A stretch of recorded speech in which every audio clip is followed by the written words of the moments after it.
Alright, for some reason, Sydney wants to be in the video. So, this is Sydney, Australian Shepherd, Standard Poodle. She's 3 years old and a super awesome dog.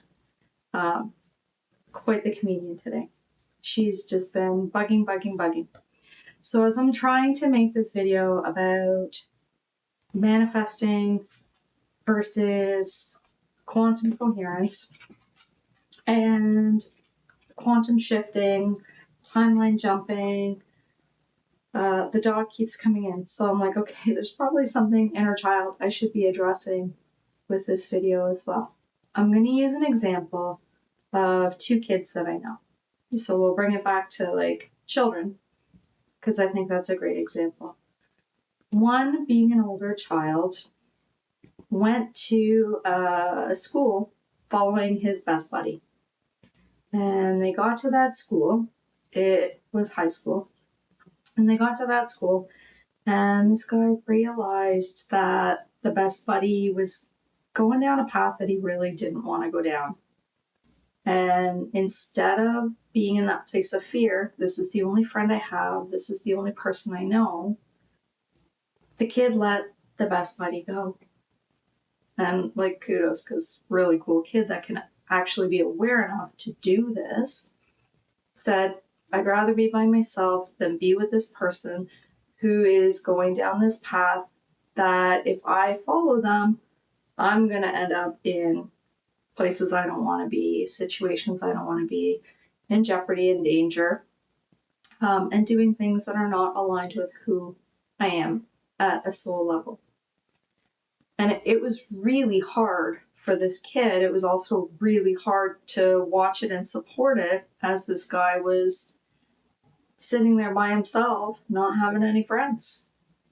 But he went into that willingness to have nothing rather than to choose from a place of fear to cling to the something that he knew wasn't good for him. Now, there's another kid that I've been watching making similar choices to what I did when I was their age. And this other kid hates being alone. Absolutely can't stand it, doesn't want it, wants to be around people all the time, is lonely and looking for people to talk to. And that kid is choosing to hang out with the one that, has done some stuff that's not particularly nice.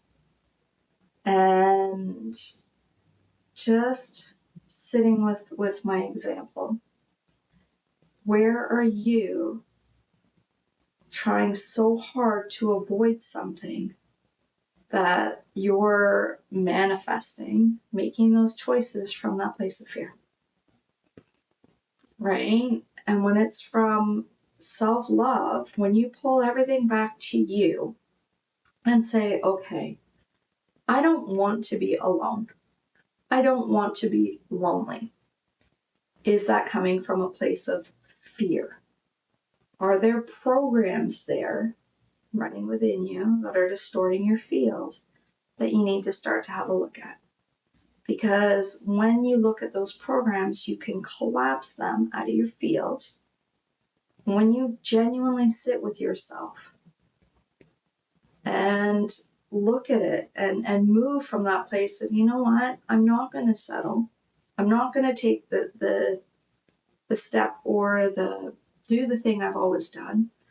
I'm going to get real and get right with myself first. And if it's a place of, I don't want to be alone, I can't stand it, I don't like it, I'm lonely, can you just breathe? Can you be that friend or that partner or that family member, that guider, that mentor to yourself?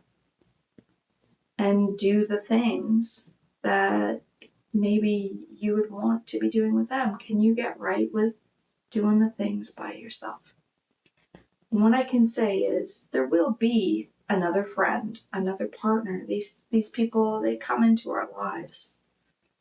Unless we've totally shut ourselves off by choice, there will be more that come. And hold the frequency of there will be more there's always more people that come. When those people show up, they're going to be aligned with the version of you who's done that little bit of work, that is that more healed, coherent, right? Your nervous system's expanded a little bit, nervous system, so to speak, but your field, you've expanded it, you've collapsed it, some of the distortion, you're more coherent, which means that when the new comes, it's going to be the new that you were hoping for, the new that you were wishing for, not the new that is just repeating the same, where the universe is showing you, here's your lesson, you're still not getting it, this is where you're getting in your own way to getting that friend you want. And I'll tell you, with that kiddo, the one that sat there for, a semester by himself, and it was lonely and it was hard to watch him, but he turned it back on himself and said, I would rather just be with myself than be with the wrong person.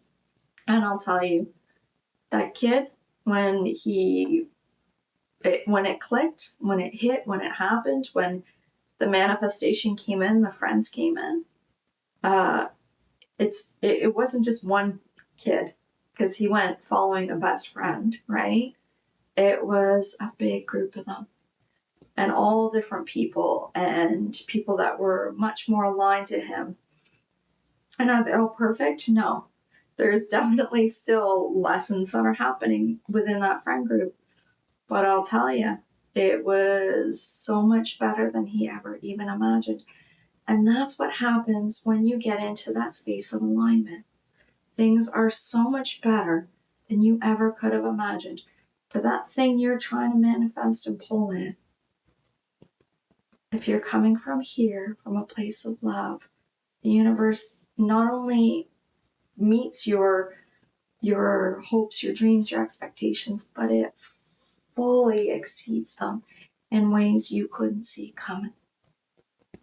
So I'm going to leave you with that today, my friends. I've given myself goosebumps, which is always an amazing thing.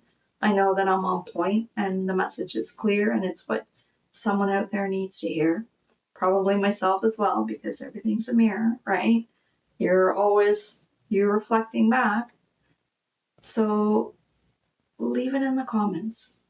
Something you want to manifest, and where you feel like maybe you are coming from a place of fear, so that I can start to give you some tools, some examples of, hey, if it's this thing you want to pull in specifically, here's some places you could be getting stuck.